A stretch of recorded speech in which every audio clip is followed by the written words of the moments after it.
I don't often write to the newspapers, but the newspapers, we all know how they treat Interlaken. I did write to the Asbury Park Press on June 30th, and I didn't even know it was going to be printed, but they actually printed it on the 4th of July. It was titled "The Cost of Our Freedom," and I tried to put into words a day I spent down in Chevy Chase, Maryland, with veterans who are just returning now, who are suffering serious injuries with their families. And I was pleasantly surprised that I didn't even see it in the paper. People came up to me and said, "Wow, it's great you shared that with everyone." But there aren't enough people, I think, that really make the effort or get it. As I said earlier in my remarks, and before I continue, I can't preface enough that everything we have, it's 24/7, 365. With what's going on elsewhere in the world, what happened during your generation and your era, we cannot take that for granted. It's an ongoing price for freedom that is paid, and I thank you very, very much. The foundation of our nation rests upon peaceful principles outlined by our forefathers. And our admiration and support for all of our armed forces should never waver as they stand between them and those who would do us harm. They have answered every call and have never failed us, and we must stand with them. I personally salute them, and speaking for our residents, thank them for all their sacrifices. This time, I sadly report the loss of some of our resident veterans since our 2008 ceremony. Michael Junio, Army. James McLean, Army. And George Siciliano, Army. May they rest in peace.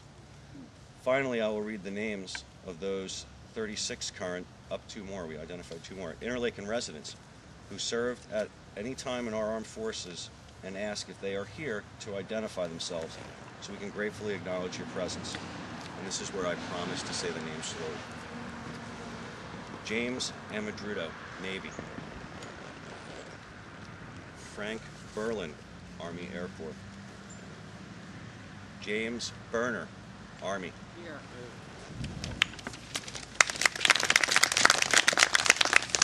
Richard Brown, Army Air Corps. Fred Bruno, Army. Joseph Burns, Army Air Corps. Eugene Califato, Army. William J. Duffy, Jr., Navy. Ivan Eno, Army, who's serving in Texas right now as we speak. Dr. Harold Garrity, Jr., Army, Air Force. Oliver Holmes, Marine Corps. Joseph Kenny, Army. Richard Knight, Navy. Richard? Stanley Kolodziejski, Army. Dr. Harold Crivens, Navy and Air Force. Simon Levin, Army. Simon Lieberman, Army Air Corps. Joe Malgin, Army Air Corps and Air Force. Edward McGill, Army. Hayden Messner, Air Force. James Mitchell, Navy. Frank Napolitani, Army. Carmen Palumbo, Coast Guard. George Panis, Army. Stephen Papaliu, Navy. Lynn Parry, Navy. Andrew Repak, Navy. Bruce Schwartz, Army. James Scopus, Army Air Corps. Ronald Schaefer, Army. James Sullivan, Army. Mary Sullivan, Navy. Robert Wade, Army. Douglas Weaver, Army. Dr. Louis Wetstein, Air Force. And Howard White, Air Force.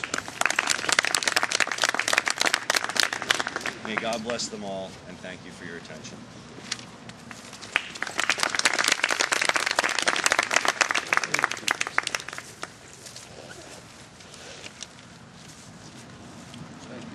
sorry that all our veterans couldn't be with us. We're very pleased and proud of those who were able to join us.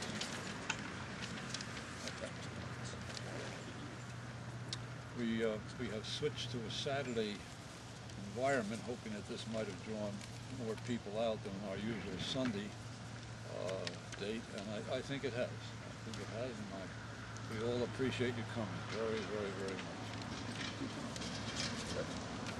And by the way, I don't know if you noticed it, but everyone who is taking part in this, Ollie and Howard, myself, represent, and Joe represent different services. We have the Army, Navy, Marine, and Air Force all represented. Very good planning, that's what it was. At this time, in our memorial, in our service, we will present a memorial wreath, and you will note that it consists of a colorful display of the colors of our country. These are to honor Ernest, Morgan, and Edward, and all the Interlaken men and women, including those who have gone to their final rest and who have served our country at any time, including those who are defending it to this very day. Our sincere hope is that this action by us this morning will in some miraculous manner flow to Ernest, Morgan, and Edward and their deceased comrades, and they will know that their sacrifice has been remembered. I'm going to ask the following to assist in presenting the wreath, which will be relocated to the foot of the flagpole. Mayor Wolf, Oliver Holmes, Joe Kenny, and Howard White. When the wreath is delivered, gentlemen, please have the wreath face the audience here, and then step back about 6 feet at attention.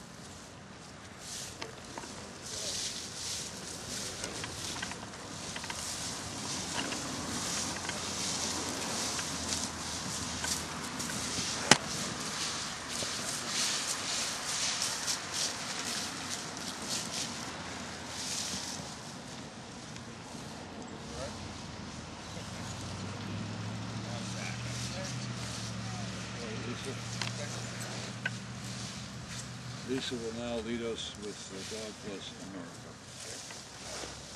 God bless America, land that I love, stand beside